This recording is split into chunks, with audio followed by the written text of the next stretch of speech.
Obsessive-Compulsive Cleaners. If you're an obsessive-compulsive cleaner, this is for you. Hi there, I'm Angela Brown and this is Ask a House Cleaner. This is a show where you get to ask a house cleaning question and I get to help you find an answer. Now today's show is brought to us by mycleaningconnection.com, which is a website, which is a hub and a resource of all different kinds of cool cleaning stuff and cool cleaning supplies and information. And one of the things you're going to find on there are a bunch of resources about cognitive behavioral therapy, also known as CBT. And CBT is used for OCD, which stands for Obsessive Compulsive Disorder. Now, we have a house cleaner that wrote into the show and she says, Ange, I've got OCD really bad. And I keep cleaning even after the project is clean. And I'm wasting a lot of my company's time. How do I stop? All right, that's an excellent question. And the answer is this. First, we have to recognize the behaviors of OCD. Some of the symptoms are going to show up in your cleaning. Now, one of the things about people who have OCD, a lot of times is they're germophobic. And as house cleaners, we become germophobic because we are around so many germs. So just because you're aware of germs doesn't make you OCD, but be aware. If you're constantly using hand sanitizer, or if you're constantly washing your hands, it could be that's leading you down the path to becoming OCD.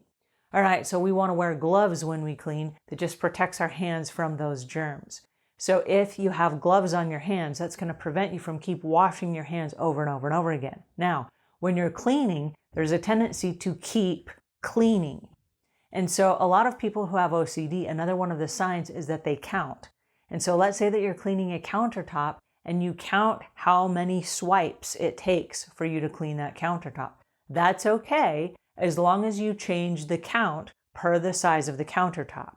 So if you're cleaning a house and it's a first time clean, you might realize that in order to clean this whole countertop, it takes me 11 sweeps. 1, 2, 3, 4, 5, 6, 7, all the way down through and around the edge of the counter. At the end of the 11 sweeps, you're done cleaning the counter. Don't go to 300 or anything. 11 will do it. And on the next counter, it might only be 9. And so you can't use the same number just for superstition purposes. You have to use a different number for every different counter space. And if you have to, write on your worksheet how many sweeps that is, so that when it's clean, it's clean. And then you let your flashlight be your guide.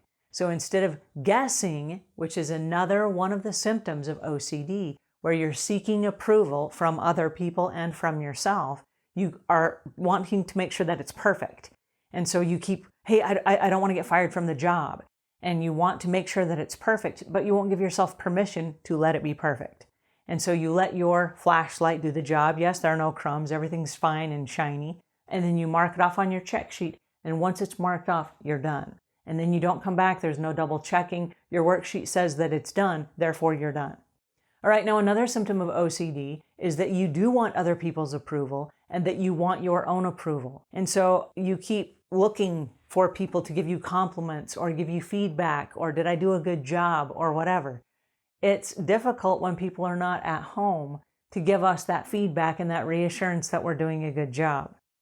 So you have to learn to trust yourself. And the check sheet that you do is your permission that it's okay to move on. That is you saying, yes, I did a good job, and now I'm okay to move on. So you're giving yourself permission, and you're not relying on that from a customer. Because waiting for a customer to give you that feedback that you did an okay job only increases the next symptom of OCD, which is fear. There's a lot of fear in OCD, fear that we're not good enough. And so we keep, as we are looking for approval from other people, what happens is we go to the worst case scenario. And the worst case scenario is, oh no, what if this customer isn't happy with my work and they fire me? And you start thinking through all these horrible, horrific scenarios about, well, then I won't have enough food for my family and I won't have money to pay my bills. And if I get fired, this customer doesn't like me. That means that no customers will like me. And you go to this worst possible case scenario, which is really not very healthy because right now you have the job. The customer did not fire you yet. And so with OCD, we have all these thoughts that keep playing through our head and it's like this broken tape of negativity. So with the CBT, which is the cognitive behavioral therapy, there are counselors, and they can sit down with you and they can help you work through these different things that you're dealing with, and they can help you break those patterns. And as you break those patterns, that frees you up to move on to the next situation. But the reality is this: you have a job and you have a particular set of skills, which is being very aware of the details and paying attention to the details, which makes you an excellent house cleaner. So we're happy about that, but we need to draw the line and we need to hone it so that those behaviors serve you and not curse you. Because if you're doing something 10 or 15 times, that's a curse to you, and it's a curse to the person that's paying you if that's your employer, and it's a curse to the family that's then paying all this money for you to clean something 10 or 15 times. So yes, it's possible to be a house cleaner and have OCD. Lots and lots of house cleaners have OCD, and they do have that attention to detail that is amazing and makes you a very specific, in your own league type of house cleaner.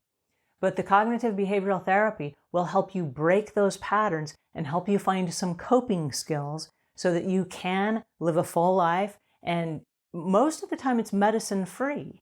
Sometimes they will give you medicine if they feel that your case is really severe, because there are different levels of OCD.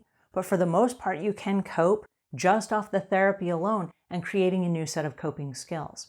So yes, it's possible. There are lots of house cleaners that do it. It's nothing to be afraid of. It's something to be aware of, and then to learn to make it work for you and not against you.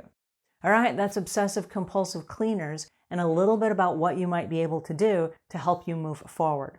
All right, that's my 2 cents for today, and until we meet again, leave the world a cleaner place than when you found it.